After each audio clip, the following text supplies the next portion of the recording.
Kita hidup berdampingan dengan yang tak kasat mata.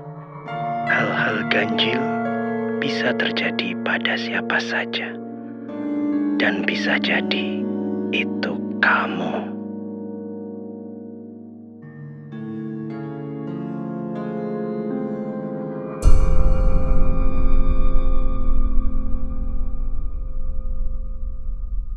Rendra adalah seorang pengusaha muda. Ia telah berhasil mencapai kesuksesan di umurnya yang masih belum genap 30 tahun. Namun, ia memiliki kisah tragis.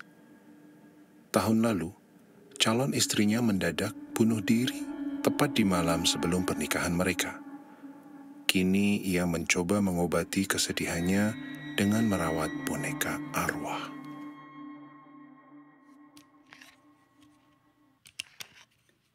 Nah, Axel, ini minuman kesukaan kamu. Ini biskuitnya. Makan yang banyak ya, nak. Siska juga. Kalian jangan berebut ya. Udah papa sediain masing-masing kok. Axel dan Siska adalah nama dari boneka arwah yang Rendra rawat semenjak kematian calon istrinya. Keduanya adalah boneka yang paling ia sayangi. Ia mendandani keduanya persis seperti pakaian yang biasa ia kenakan bersama calon istrinya dulu. Tak hanya dua, Rendra memiliki total 13 boneka arwah di rumahnya. Ke-13 boneka itu ia tempatkan dalam sebuah kamar khusus bernuansa anak-anak. Papa pergi kerja dulu ya. Kalian yang akur. Oh iya, hari ini akan ada pengasuh baru untuk kalian. Semoga kalian cocok ya. Rendra pergi ke kantornya setiap jam 8 pagi dan biasa pulang hingga jam 8 malam.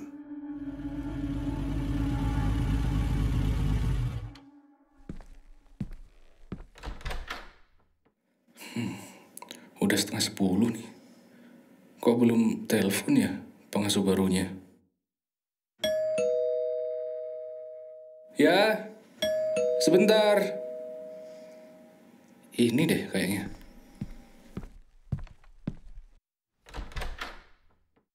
Nanda ya? Iya, saya Nanda, yang lamar jadi pengasuh boneka. Anak maksudnya. Nanda berdiri di depan pintu dengan canggung. Ia mengamati rumah megah di hadapannya, tampak mewah, namun ada yang janggal. Aku Rendra. Silakan masuk. Nanda mengikuti Rendra memasuki rumah megah itu. Suasananya sepi, tak terlihat orang lain di dalam ruang dengan penerangan yang cukup remang itu. Silahkan duduk. Iya, Pak. Jangan panggil Pak dong. Panggil Mas aja. Iya, Pak. Mas. Sebelum aku antar kamu ke kamar, aku jelasin dulu ya tugas-tugas kamu. Jadi, kamu di sini tugasnya rawat boneka arwah di rumah ini. Totalnya ada 13. Tapi jangan anggap mereka semua boneka atau mainan. Perlakukan mereka seperti anak kecil ya. Mereka penurut kok. Kamu cukup nganterin makanan mereka pagi hari, 3 hari sekali. Terus di hari ketiga, sore hari, mereka perlu kamu mandiin dan ganti baju. Terus kalau udah jam 9 malam, kamu temenin mereka tidur. Pagi jam 7, kamu bangunin mereka, ajak berjemur di balkon depan kamar. Udah, itu aja. Paham kan? Nanda hanya tercengang mendengar penjelasan Rendra. Ia sebenarnya tak tahu apa yang harus dikerjakan di rumah ini. Ia mengambil pekerjaan ini karena ia memerlukan biaya besar untuk pengobatan adiknya. Memang gaji yang ditawarkan cukup besar untuk seorang pengasuh, 9 juta per bulan. Walaupun tugas yang harus ia lakukan menurutnya tak masuk akal, merawat boneka. Kok diem aja? Ada yang kurang jelas? Enggak kok. Saya cuma nginget-nginget yang Mas bilang tadi, biar nggak lupa. Soalnya, saya nggak ada pengalaman rawat boneka. Nggak apa-apa. Lama-lama juga kamu terbiasa kok. Yuk, aku antar kamu ke kamar kamu. Kamu istirahat dulu. Besok pagi, baru mulai kerja. Oke? Baik, Mas.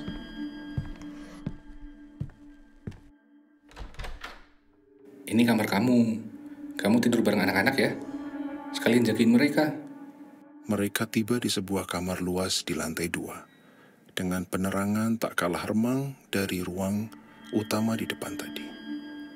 Kamar dengan cat putih bersih, sebuah almari pakaian besar bergambar karakter kartun, satu almari plastik kecil, sebuah meja, dan tempat tidur di sebelahnya. Mata Nanda tertuju pada barang-barang di ujung ruangan itu yang menurutnya cukup menyita perhatian. Nanda, kok malah ngelamun? Enggak. Itu mas, kok banyak tempat tidur kecil ya di pojok ya? Oh, itu tempat tidur anak-anak. Ada 13. Masing-masing anak punya tempat tidur sendiri. Tapi kamu tenang aja. Ada namanya kok di tiap tempat tidur. Cuma jangan sampai ketuker ya. Nanti mereka ngambek loh. Hah? Ngambek? Maksudnya? Enggak kok. Pokoknya jangan sampai ketuker ya. Udah, kamu istirahat dulu. Aku juga mau tidur. Kamarku di bawah paling depan. Kamu bisa pakai lemari baju di sebelah meja. Iya mas.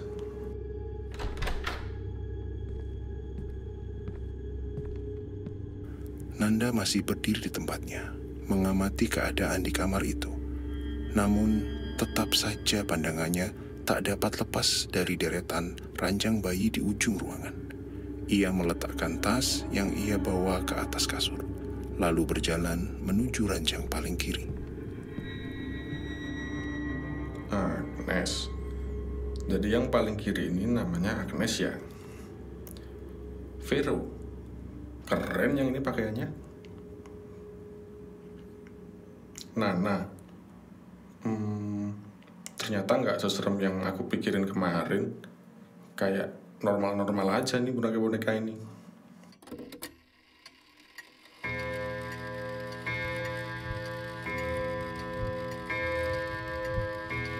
Duh, kirain apaan? Bikin kaget aja jamnya. Nanda mengecek satu persatu boneka milik majikan barunya. Sejauh ini tak ada yang aneh dari boneka-boneka itu. Namun perasaannya tetap tak tenang dengan pemandangan tak lazim di hadapannya. Hingga ia sampai pada 2 ranjang terakhir di ujung kanan. Yang ini kok beda ya ranjangnya? Yang lain putih. Kok 2 terakhir ini merah? Axel. Loh, kok kosong? Sebelahnya juga Siska. Atau memang belum ada isinya ya? Loh, kok ada di kasur sih? Sejak kapan? Perasaan tadi nggak ada boneka di kasur. Nanda dikejutkan dengan sepasang boneka laki-laki dan perempuan yang sedang duduk di dekat bantal di kasurnya. Aku pindahin ke ranjang mereka aja lah. Besok pagi aku tanyain ke Mas Rendra. Aku ngantuk. Nanda memutuskan untuk istirahat di malam pertamanya bekerja. Ia memaksakan diri untuk tidur dan beradaptasi dengan ruangan barunya. Hah? Apa tuh? Nanda terbangun dari tidurnya. Entah karena suara dentang jam atau karena suara lain yang ia dengar. Sial, jamnya berisik banget. Harus tutup kuping pakai bantal ini kalau mau tidur.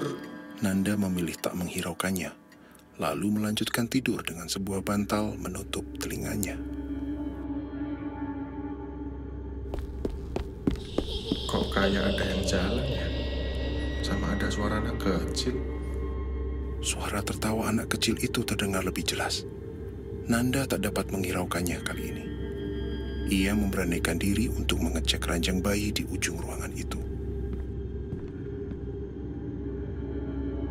Atau mungkin perasaanku aja ya? Gak ada yang berubah tuh posisinya.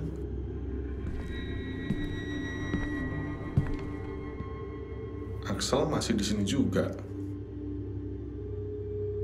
Siska? Hah? Kemana Siska? Tadi udah aku taruh sini.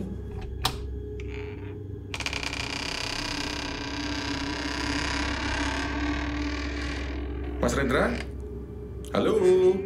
Pintu kamar itu tiba-tiba terbuka. Namun tak ada siapapun di balik pintu itu.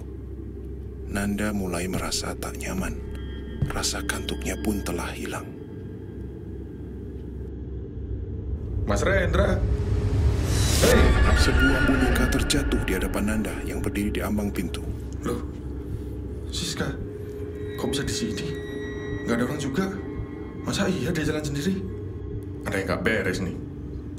Ah, udahlah. Aku balikin aja. Besok aku perlu ngobrol deh sama Mas Rendra. Dia nggak bilang apa-apa juga soal bonekanya. Udah ya, kamu diem di sini aja, Siska. Aku mau tidur. Ada-ada aja. Masa boneka bisa pindah-pindah?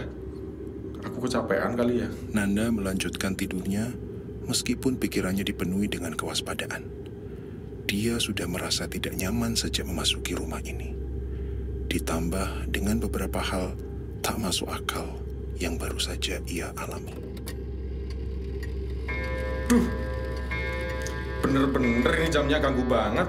Nanda terbangun lagi dari tidurnya.